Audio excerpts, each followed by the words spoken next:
বললাম যে কাল সকাল সকাল এখন দেখ বেলা 10টা বাজতে চলে এখনো কারোর কথা নেই। আর আমি সারা দেখবো রোদ্দুরে দাঁড়িয়ে ফোন করে যাচ্ছি। হ্যাঁ তাহলে সব দায়কে আমি নিয়ে বসে আছি। আমার কি বাবা মারা গেছে যে প্রত্যেককে ফোন করে করে জানাতে হবে, আবার ফোনে না দিলে বাড়ি বাড়িতে খবর দিতে হবে। কি ভাবিস তোরা নিজেদেরকে? হ্যাঁ বলছিস এই সময় ঘুম থেকে উঠছিস? হ্যাঁ বলি তুই কি তোর ঘড়িটাকে মাল খাই দিয়ে চুবিয়ে রাখিস নাকি? আবার 5টা বাজতে চললো এখনো কারোর পাত্তা নেই। এই বন্ধা কে ফোন করছে দেখি দাঁড়া। মেয়েরও ফোন করছে, তুই ফোন রাখ আসুন তাড়াতাড়ি চলে আয়। Hello hello, good morning Satyajit da. হ্যাঁ তোকে আর গুড মর্নিং বলতে হবে না। আপনি দয়া করিয়া যথাসত্তর পারেন আমার এই প্ল্যাটফর্মে চলে আসুন। রেগে যেও না মাই, আজকে না ম্যানেজ করে নি। তার কারণটা কি শুনি? সেসব কথা আমি তোমার পরে বলবো, আজ একটু ব্যস্ত আছি। ওর ব্যস্ততাটা আমি দেখাচ্ছি কাল বিকেলে কাজ তোর বাড়িতে পিন্ডি চক্কর আমি দাদা বললাম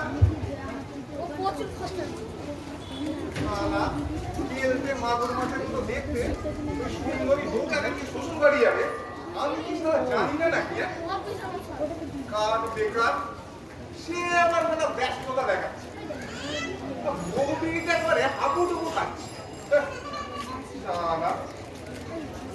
আর প্রত্যেকবার একই ঘটনা। তাদেরকে এত ছোট বড় কথা বলি, এত গালাগালি দিই, তবু কোনো পরিবর্তন নেই, একেবারে দোকান কাটা।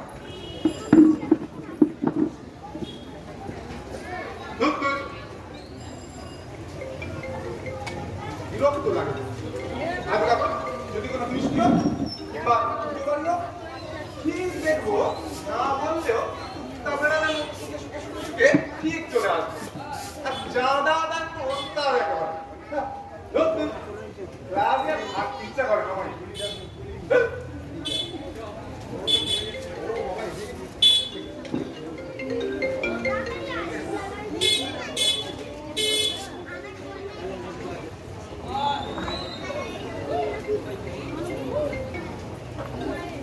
হ্যালো হ্যাঁ হ্যালো নমস্কার ম্যাডাম, অসংখ্য ধন্যবাদ আপনাকে ফোন করার জন্য। বলুন বলুন আমি আপনার জন্য কি সহায়তা করতে পারি আপনাকে বলুন। সত্যজিৎ দা, আমার জ্বর হয়েছে, তাই যেতে পারছি না। তোমাকে ফোন করছি ততবার নয় ব্যস্ত, নয় নট রিচেবল, এমনকি সুইচ অফও বলছে।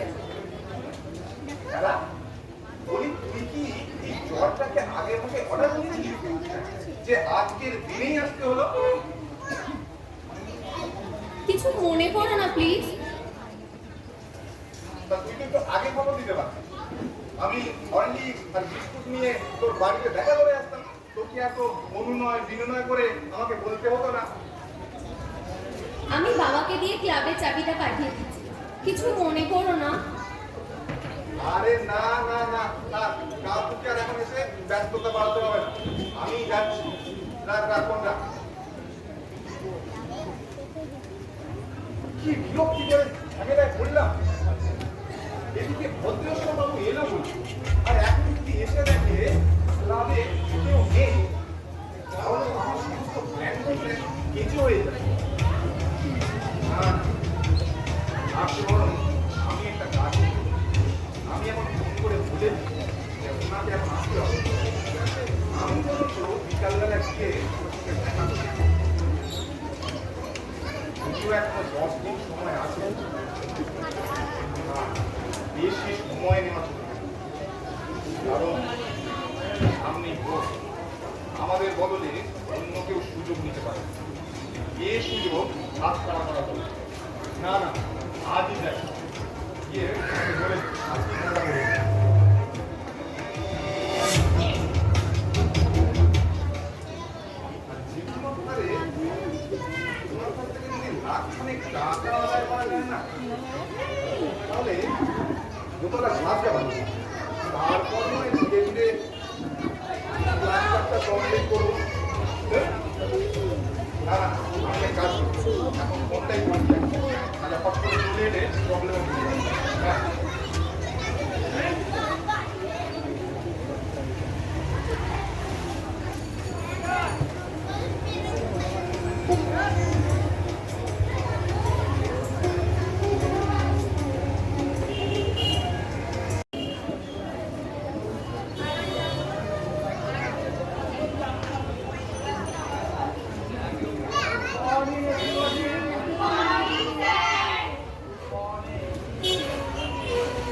দেখো একটা কথা আমি বলেছি, সাধারণ মানুষের ভূমিকার কথা বলতে গেলে যেটা বলা হয়, কিছু কবি স্বার্থন্বেষী মানুষের জন্য ইংরেজ সরকার 200 বছর ধরে রাজত্ব করছে।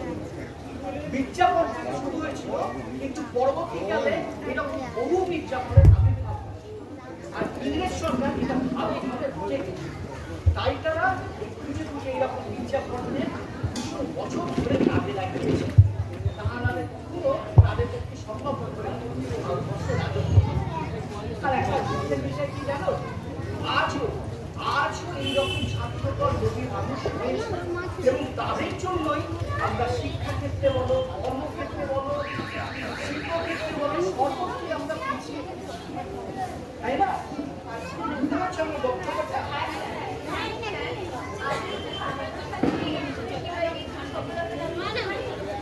1857 সালে সিপাহী বিদ্রোহ কিন্তু পুরোপুরি সে ব্যাপার না।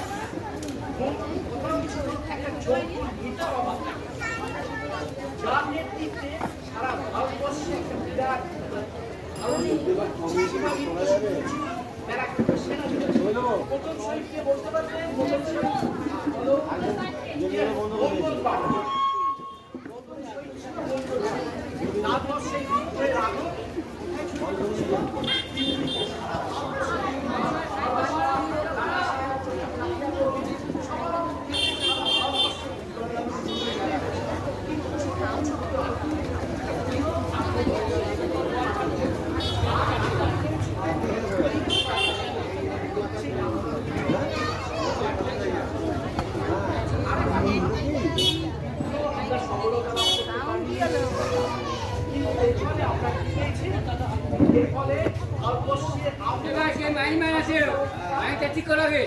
শুনতে পাচ্ছে না, গল্পের মধ্যে কথা বলছে। আমূল শাসন ব্যবস্থায় পরিবর্তন হয়েছিল। মহারানী ভিক্টোরিয়া ঘোষণাপত্র দ্বারা এই ভারতবর্ষের শাসন ব্যবস্থা পরিচালনা হয়েছিল। আচ্ছা, বলতে পারবে কত সালে মহারানী ভিক্টোরিয়া ঘোষণাপত্র ঘোষিত হয়েছিল? বলো। 1858 সালে।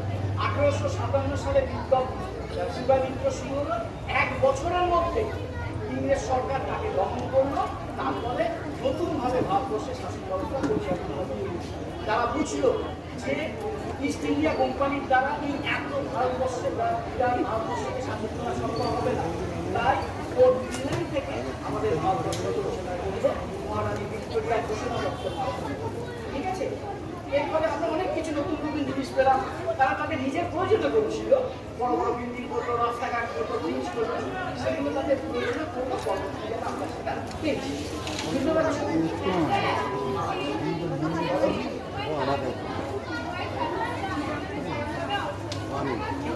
নারীরা পুরুষ না, সে সময় নারী আর পুরুষ সমানভাবে অংশগ্রহণ করতে পারবে না, কারণ নারীকে আমরা গৃহবন্দী করে রেখেছি।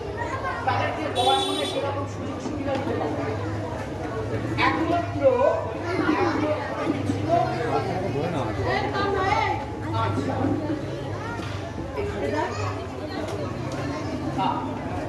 আচ্ছা, ব্যাপারটা কি হলো? নারীকে আমরা গৃহবন্দী করে রেখেছিলাম। নারীকে আমরা বাইরে থেকে সন্তান প্রতিপালন করাই যেন তাকে একটা মুখ্য উদ্দেশ্য ছিল। ঠিক আছে? তারপরে কি ছিল? কুসংস্কার। একটা জাতির পক্ষে, একটা সমাজের পক্ষে কুসংস্কার যে কি ভয়ঙ্কর রূপ ধরতে পারে তা তোমরা দেখেছো কোথায়? সতীদাহ প্রথা, বাল্য বিবাহ, কৌলিন্য প্রথা। কৌলিন্য প্রথাটা তোমরা কেউ জানো কিনা জানি না, একটুখানি শুনে রাখো। কুলীন বংশমর্যাদা রক্ষা করার জন্য একটা 80 বছরের বৃদ্ধর সাথে একটা 8-9 বছরের মেয়েকে বিবাহ দেওয়া হতো। তারপরে কিছুদিন পর সে বিবাহ হয়ে যেত। তারপরে সারা জীবন ওই 8-9 বছর মেয়েটা, যার খেলাধুলার বয়স, যার পড়াশোনার বয়স, সেই বয়সে তাকে বৈধব্য জ্বালা করে কি ভয়ঙ্কর পরিস্থিতি ছিল তোমরা ভাবতে পারছো? কিন্তু সত্যিটাই যে অন্ধকারচ্ছন্ন ছিল তা নয়। এর মধ্যে থেকে আমরা দেখছি অবিবাহিতদের কয়েকটা নারী ছিল, একটা আন্দোলন করে নদীবেলা দিদিবাতা সরোজিনী নাম আমরা দেখেছি, আমাদের দেখেছি। আচ্ছা, কার কথা? নদীবেলা দেবী। নদীবেলা দেবীর সঙ্গে আমরা কথা বলি। নদীবেলা দেবী আমাদের কাছে আমাদের বাড়ি উত্তর করার মেয়ে তাকেও 9 বছর বয়সে বিয়ে হয়েছিল, 11 বছর বয়সে বিয়ে হয়েছিল। তারপরে সে আমাদের আন্দোলনে যোগ দিয়েছিল, কিন্তু বেশি অত্যাচারের রাগ নিয়ে একটা কথাবার্তা তাকে অত্যাচারের চরম পর্যায়ে গেছিল। যতীন ব্যানার্জি নামে একজন পুলিশ অফিসার, বাঙালি পুলিশ অফিসার, তার নির্দেশ দেওয়া হয় দুবাটি পাকা লঙ্কা মহিলাকে দিয়ে পাঠানো হয়, তাকে বিভক্ত করা হয়। তার গোপন সেই লঙ্কা বাটা দেওয়া হয়েছিল, সে কিন্তু বাঁচাও বাঁচাও করে চিৎকার করেনি। তার মুখ দিয়ে বেরিয়েছিল সিংহীর গর্জন, চোখে ছিল আগুনের ছটা, আর বেরিয়েছিল বন্দে মাতারা। তার সেই বিভৎস দৃশ্য দেখে জেলার সাহেব পর্যন্ত ভয় পেয়ে গেছিল, লাথি মেরে তাতে ছিটকে দিয়েছিল। একটা কথাও বার করতে পারেনি। ভাবতে পারছো কি বলছো, কি সংগ্রামের মধ্যে দিয়ে আমরা স্বাধীনতা ভোগ করছি? এদের ইতিহাস জানতে হবে, পড়তে হবে। তখনই তো আমরা ভারতবর্ষকে ভালোবাসবো, আমাদের মধ্যে জাতীয়তা বোধ জেগে উঠবে, তাই নয় কি? বুঝতে পারছো? আর একটা কাজ যেন তুমি প্রশ্ন আমাদের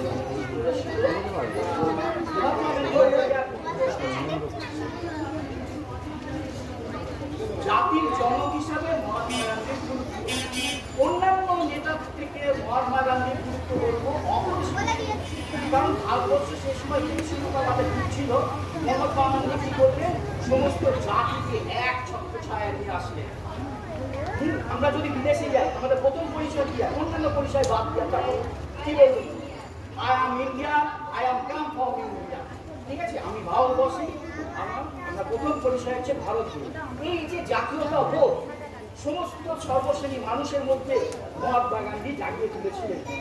ঠিক আছে, সমস্ত মানুষ, হিন্দু মুসলমান সমস্ত শ্রেণীর মানুষের মধ্যে এই যে জাতীয়তা বোধ, আমি ভারতীয়, ভারত মাতা আমার দেশ, এই যে মনোভাব, তা কোনো নেতা থেকে শপথ পায়নি, যারা আন্দোলন করেছে, কিন্তু এই জাতীয়তা বোধ কারোর মধ্যে কেউ পারিনি জাগাতে।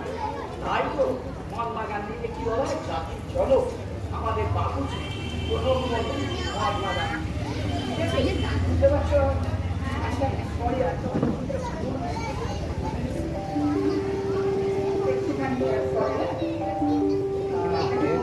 হ্যালো, আমি তো বাড়িতে সবে থেকে কি হয়েছে, এত অস্থিরতা করার কি আছে? আচ্ছা, আমি পৌঁছে যাচ্ছি, ক্লাস করছি তো আমি এখন, এরকম করলে হয়? আচ্ছা আচ্ছা, আর অস্থিরতা করার দরকারই, আমি পৌঁছে যাচ্ছি।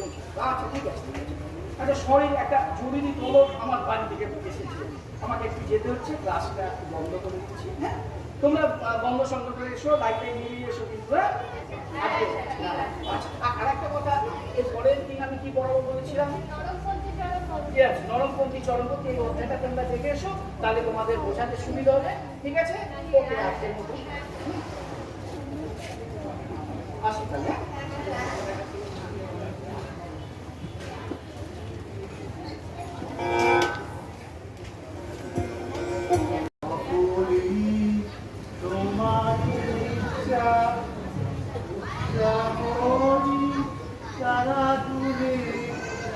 তোমার কর্ম তুমি করো, লোকে বলে করি আমি সকলই তোমার ইচ্ছা।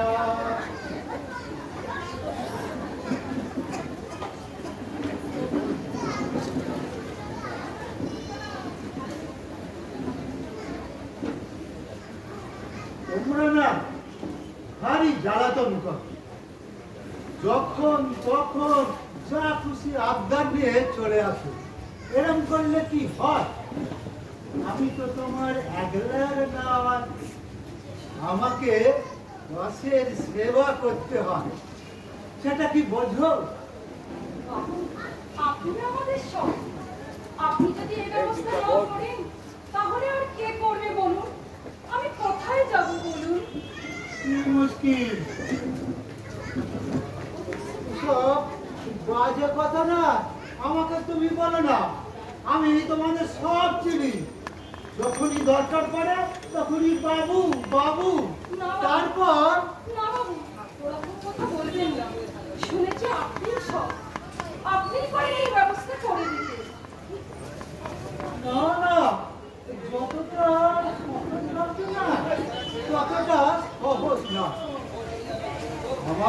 মাথা আছে, হ্যাঁ, তবে কন্ট্রোলে আছে। কিন্তু চিরকাল কি একই থাকবে তা তো নয়। আর দিনকাল যা করেছে, আমি তো সবসময় টেনশনেই থাকি। কখন যে তোমরা হাততালি করাবে কে জানে। না না, আমি তোমাদের বিশ্বাস করি না, বিশ্বাস করি না। আচ্ছা, একটা কথা বলো তো, আমি কেনই বা তোমাদের প্রেমে করবো? আপনি তো সবই জানেন। বাবা মেয়েটাকে অনেক কষ্টে লেখাপড়া শিখিয়েছি। মেয়েটা দুটো টিউশনি করে সংসারটা চালায়। ছোট ছোট দুটো ভাই, ওরা পড়াশোনা করে। আর আমি 3 বাড়ি কাজ করে যা পাই ওই পুলিশ শাশুড়ি মার পিছনে খরচ হয়ে যায়। একটু দয়া করুন বাবু, খুব কষ্টে আছি, একটু দয়া কি করুন। মুশকিল? আমি ভগবান না দানবীর কর্ণ? তোমাকে যখনই চাইবেন তখনই তোমাদের দিতে হবে। ওরকম কথা বলবেন না। শুনেছি আপনি পারেন এই ব্যবস্থা করে দিতে। শুনেছি আপনার একটা চিঠিতে সমস্ত কিছু হয়ে যাবে। আপনাকে ব্যবস্থা করে দিন বাবু। ভেতরে আসো নাকি? এই পল্টু সরকার। আয় আয় আয় আয়। আয় বস। বল, কি নতুন খবর নিলি? তা খবর তো ভালোই আছে। তা উনি কি এখানে বাড়ি, সেই পাতার বউ, সেই দাদাগিরি করতে গিয়ে এই চিন্তায় উঠেছিল সেই বাঁকা তার বউ।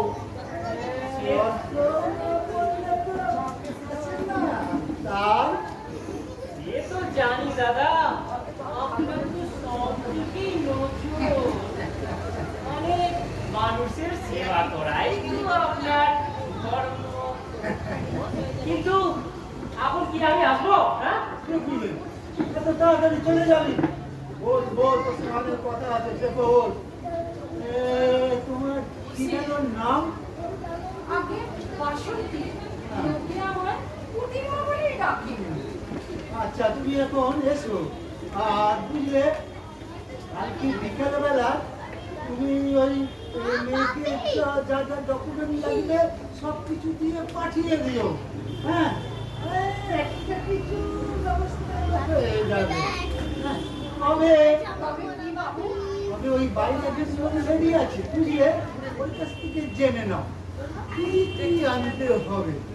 যা যা বলবে তাই আনবে, কিন্তু না হলে কোনো কাজ হবে না।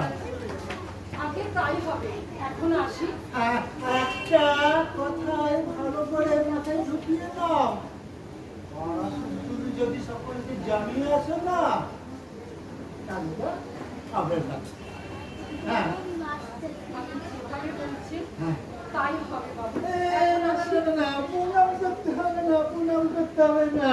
ওই ভগবন্ত জগন্নাথ এই দর্শন সেবা করাই আমার কর্ম। তবে হ্যাঁ, কালকে কিন্তু বিকালবেলা মেয়েকে সব ডকুমেন্ট দিয়ে পাঠিয়ে দেবো, যদিও একটা কিছু ব্যবস্থা হয়েই যাবে। হ্যাঁ হ্যাঁ, এসো এসো এসো। ঠিক আছে, যেভাবে বলছেন তাই হবে। এখন আসি। হ্যাঁ হ্যাঁ, এসো এসো। আসি। এই বল, তারপর এই বলতে তার একটু বলতো। তুমি পারো দাদা, যা কখনো সম্ভব হয়নি তা তুমি সম্ভব করে দাও। দাদা, এই তোমার একটু পায়ে ধুলো দাও না ভাই। কাজের কথা বল, কাজের কথা বল। আরে কাজে কথাই তো বলছি। আরে বাউল পাড়ায় সত্য মাসটা শেষ কথা। আরে স্নো তোমার চোখটা করে গিলে গিয়েছে। আরে এবারে হোটেল তুমি কিস্তি মাত করবে। হ্যাঁ, যদিও আমরা মহিলা প্রধান হচ্ছে, আরে হলেও কি? হ্যাঁ, হলেও কি? হলেও তো তুমি তারই প্রধান। আরে এ বিষয়ে আমার কোনো সন্দেহ নেই, বলে দিচ্ছি। হ্যাঁ, এই, তুই কি আমাকে সাবধানভাবে শোনাচ্ছিস নাকি রে? আরে না দাদা না, একদম বাজে হচ্ছি না। ওই সত্য মাস্টার ওর ধর্মগুলো স্বীকার করে তোমার পঞ্চমুখ হ্যাঁ এই, তুই আমাকে ভুল বলছিস কেন? যদি কেউ বাইরে থেকে শুনে ফেলে, তো কি হবে ভেবেছিস আমার? ইয়া শুনবে আমি ছাড়া তো আর কেউ নেই আছে আছে, ওই সতী সাবিত্রী টিকটিকি না, কান পেতে আছে। কোন টিকটি সতীটা, এই দেখতো দেখতো কই কেউ নেই তো দাদা হ্যাঁ, বল বল, তারপর বল কি খবর? তারপর তুই তো পালিয়ে গেলি। গোলপাড়ার সেই রেপ কেসটা একেবারে ফাঁস হয়ে যাচ্ছিল, বুঝলি? একদম সারা বাবুর কানে পড়ে যাচ্ছিল। তারপর তারপর আর কি, রেপ কেস অ্যাক্সিডেন্ট কেস করে পেলাম। সারা বাবুকে একদম চন্দ্রবিন্দু দেখিয়ে দিয়েছে। আর সেই মেয়েটা পাগল হয়ে ওষুধ স্বাধীনতে ঘুরে বেড়াচ্ছে। এই দাদা এত ফটোটা উঠে গেল আমি জানতাম না তো আরে দাদা সত্যি ওই ম্যাজিশিয়ান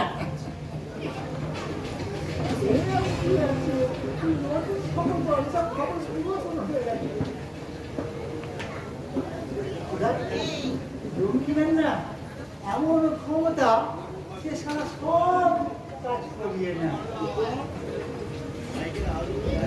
এই থেকে বুঝবি আর পৃথিবীর কোনো আজ নেই। তবে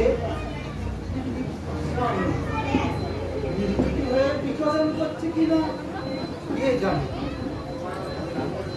আরে দাদা ওসব টিকটিকি ওসব তুচ্ছ জিনিস আরে ভগবান আপনাকে সেলাম ঢুকে আরে ওদেরকে নিয়ে না বেশি সবাই ভালো হ্যাঁ যাকে শুনলাম কি শুনলি?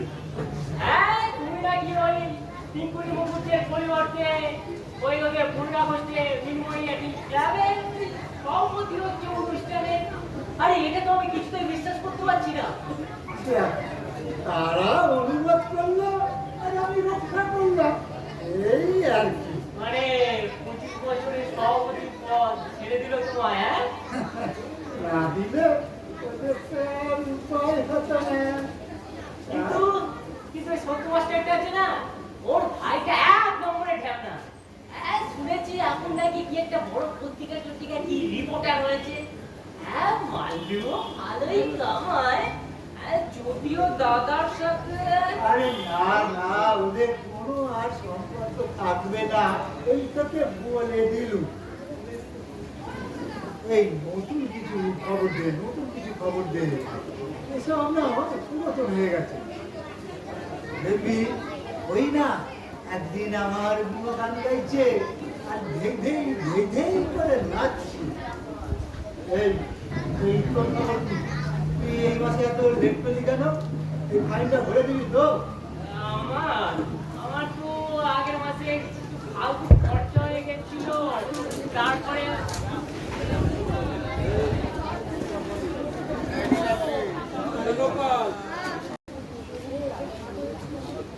কি যে হলো বুঝতেই পারছি না, রাস্তাঘাট এত কেন জ্যাম?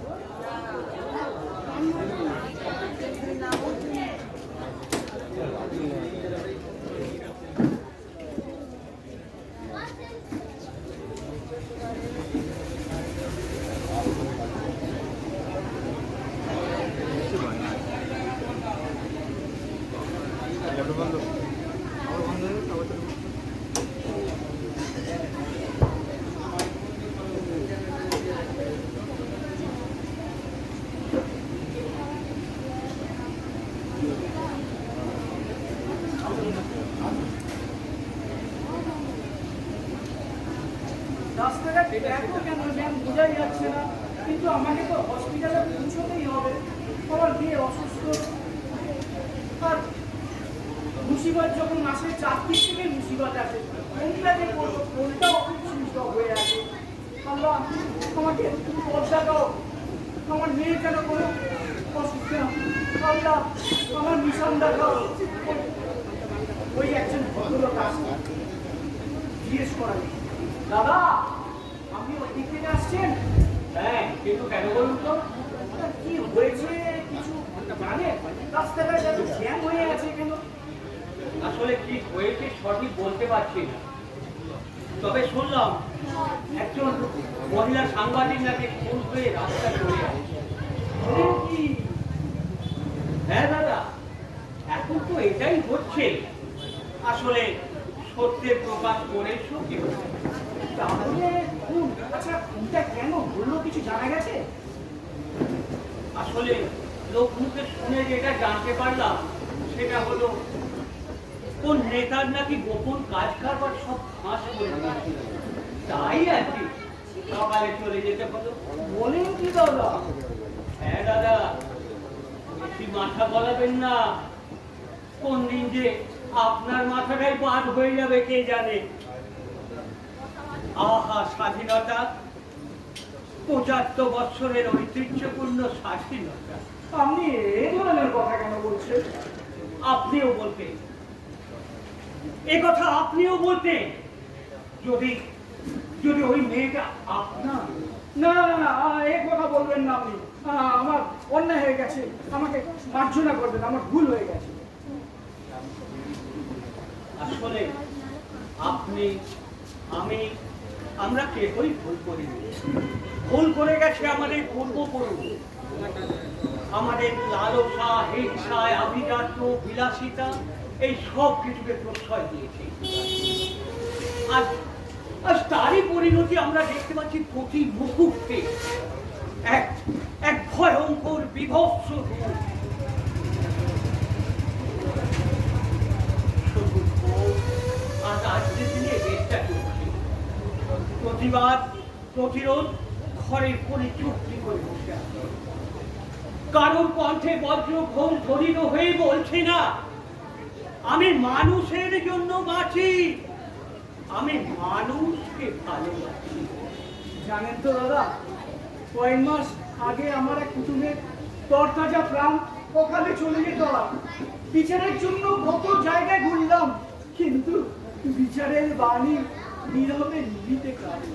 আচ্ছা আচ্ছা, বলতে পারেন কেন আপনি শান্ত, আপনি শান্ত। আসলে এই মন্ত্রীদের গাড়ি না আসা পর্যন্ত এরকমই চলতে থাকবে। আর আপনার যদি খুব তাড়া থাকে তাহলে আমার মতো হাঁটতে থাকুন, এগিয়ে চলুন, থেমে থাকবেন না, এগিয়ে চলুন, এগিয়ে চলুন।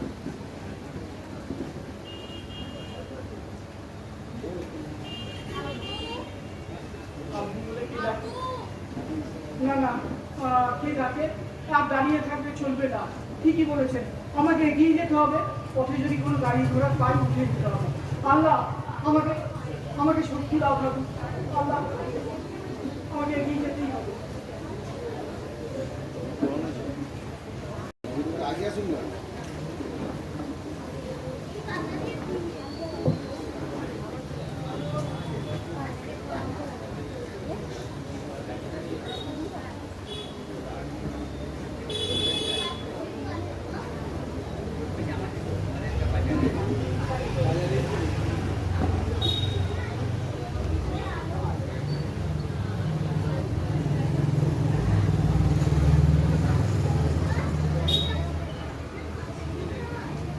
এই দেখ দেখ, এখানেও পকেট খালি করতে হবে।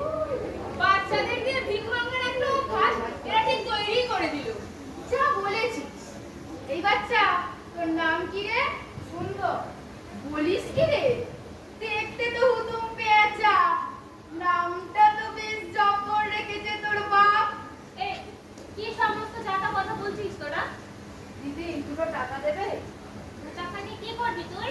হ্যাঁ, কত বলবে মুড়ি খাবো। তারপর তুই ওকে বিদ্যাসাগরের গল্প শোনাবি, আরো খুশি হয়ে চলে যাবে। আর কোনোদিনও কারোর কাছ থেকে হাত পেতে টাকা নেবে না। যা বলেছিস।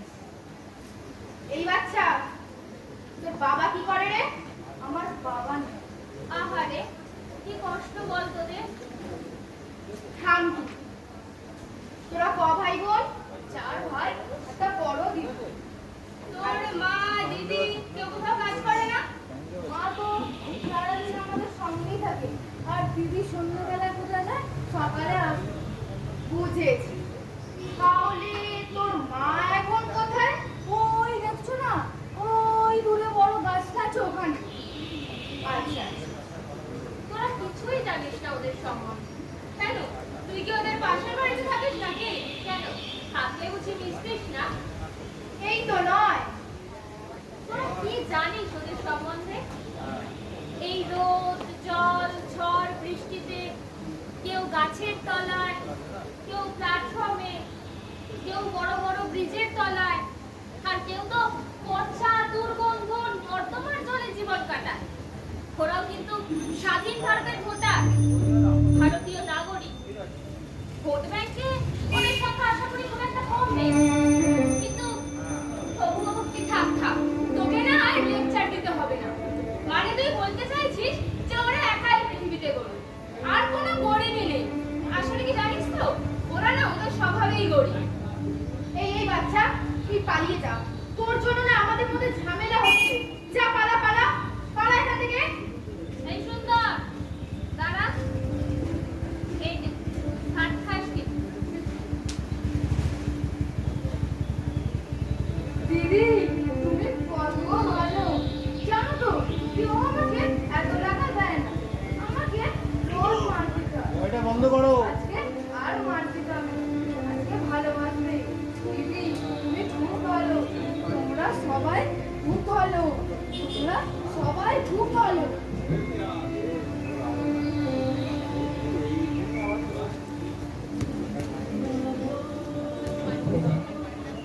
কিরে ফুলকি, ওইভাবে কি দেখছিস? আকাশ থেকে ভগবান নেমে এসেছিল নাকি?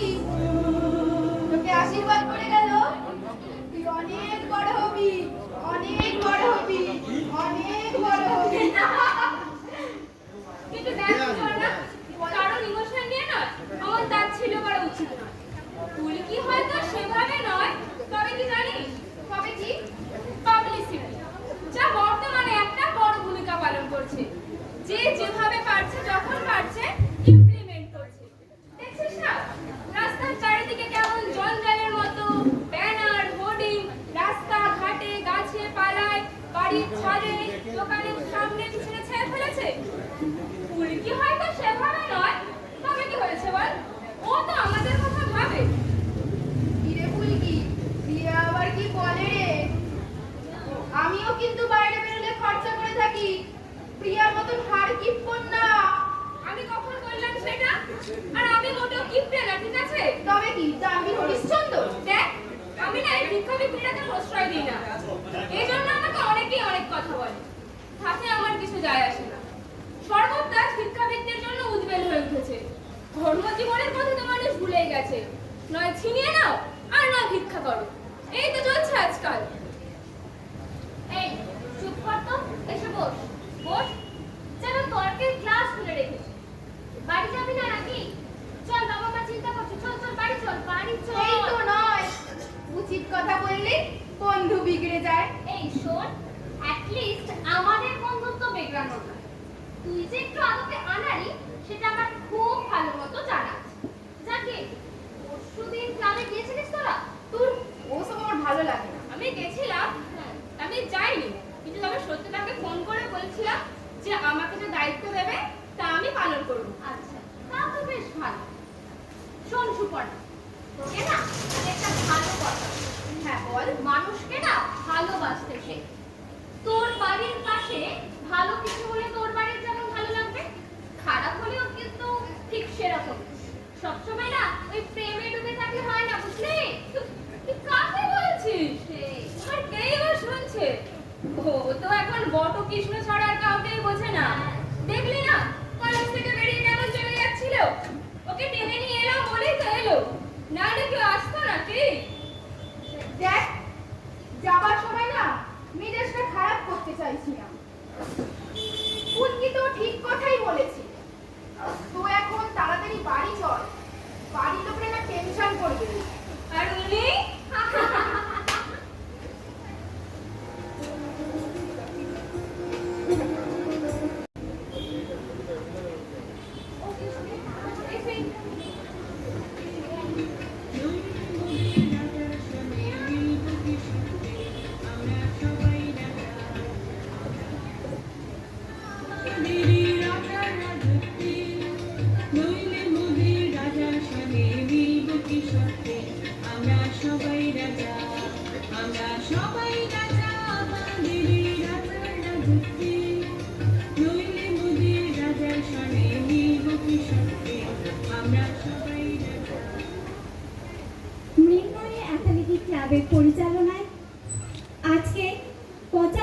বৎসর স্বাধীনতা পূর্তি অনুষ্ঠানে এখন এই নিবেদন একটি নৃত্য পরিবেশন করতে আসছে খ্যাতনামা শিল্পী এবং আমাদেরই ক্লাবের সদস্যা মিস রেশমি এবং মিস চম্পা। ওনাদেরকে মঞ্চে আসার জন্য অনুরোধ করা হচ্ছে।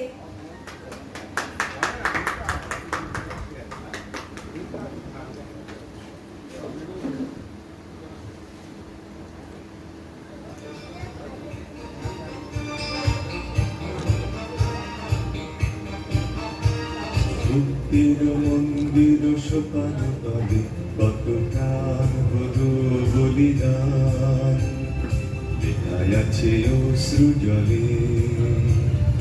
মুক্তির মন্দির সোপান তলে কত প্রাণ হলো বলিদান, লেখায় আছে অশ্রু জলে।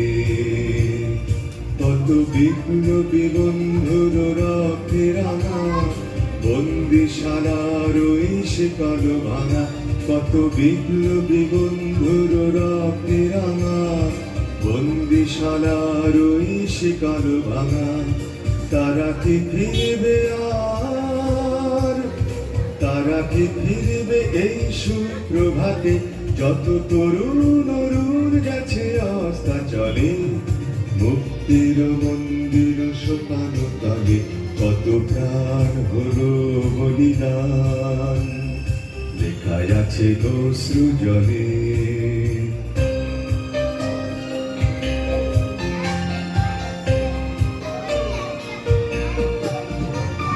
যারা সর্বগত তারা এখনো জানে স্বর্গের চেয়ে প্রিয় জন্মভূমি, এসো স্বদেশ স্রোতে সহ দীক্ষানুভী, সেই মৃত্যুর জয়ীদের চরণ চুমি। যারা জীর্ণ জাতির বুকে জাগালো আশা, মৌন মলিন মুখে জাগালো ভাষা। আজি রক্ত কমলে গাথা, আজি রক্ত কমলে গাথা মাল্যখানি, বিজয় লক্ষ্মী দেবে তাদেরই গলে। মুক্তির মন্দির সোপান তলে কত প্রাণ হলো বলিদান, লেখায় আছে অশ্রু জলে।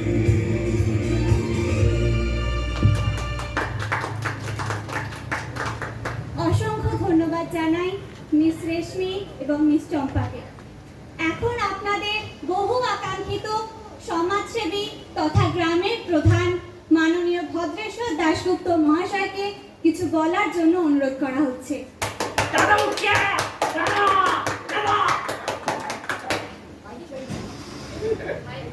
নমস্কার। প্রথমেই আপনাদের কাছে আমি ক্ষমা চেয়ে নিচ্ছি, আমি ভালো বাগ্মী নই, তাই ফাঁক পুকুর থাকবে। আপনারা ভালোবেসে নিজ গুণে মাফ করে দেবেন।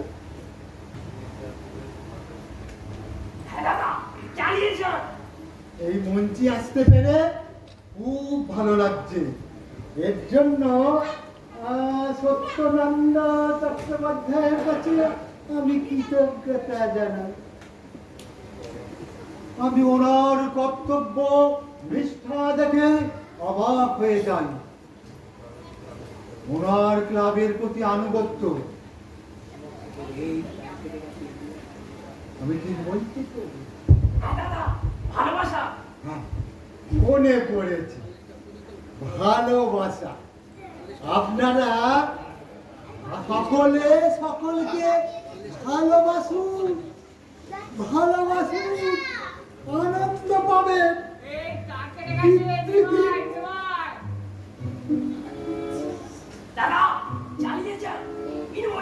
হ্যাঁ, মনে পড়েছে, মিনময়ী দেবী।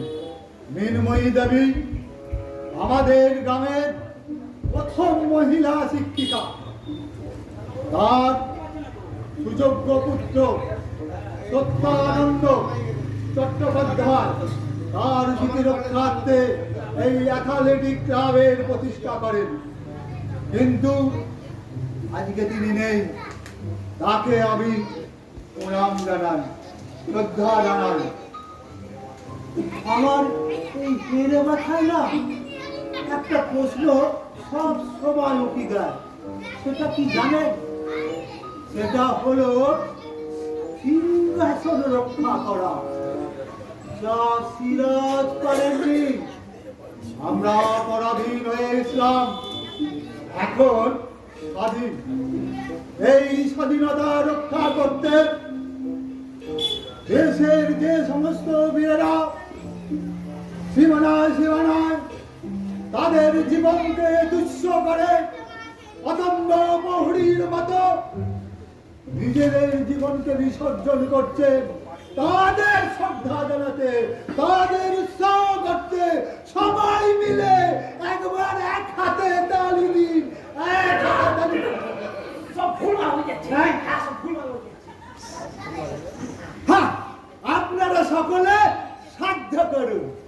মানে সাধ্য করতে গেলে পিণ্ড দান করতে হয়। ওকে রাজি মেরে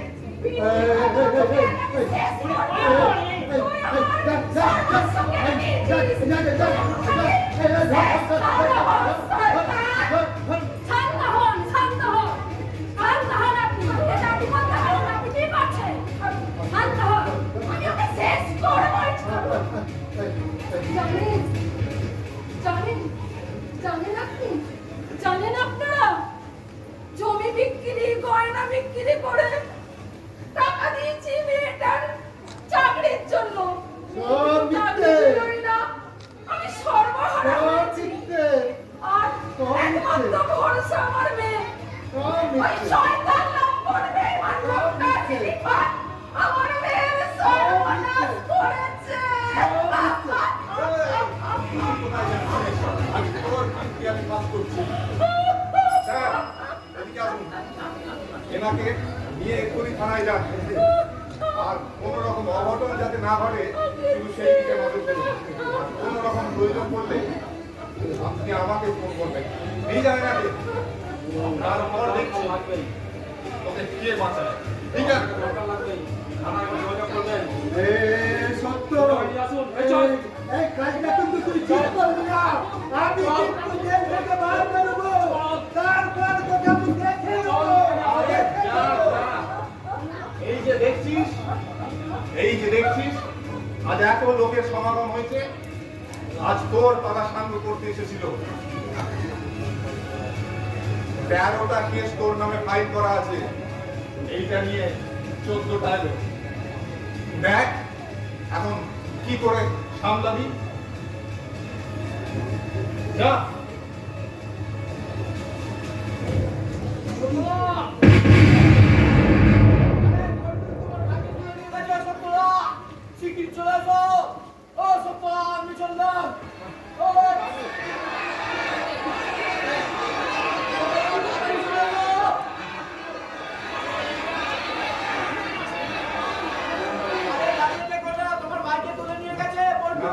না, আর দেরি করা যাবে না। আজকেই এর একটা যোগ্য জবাব দেওয়ার সময় এসে গেছে। আপনারা সবাই আসুন আমার সঙ্গে, এর একটা যোগ্য জবাব আর আপনাদেরকেই দিতে হবে। আপনারা সবাই আসুন আমার সঙ্গে, আসুন আপনারা।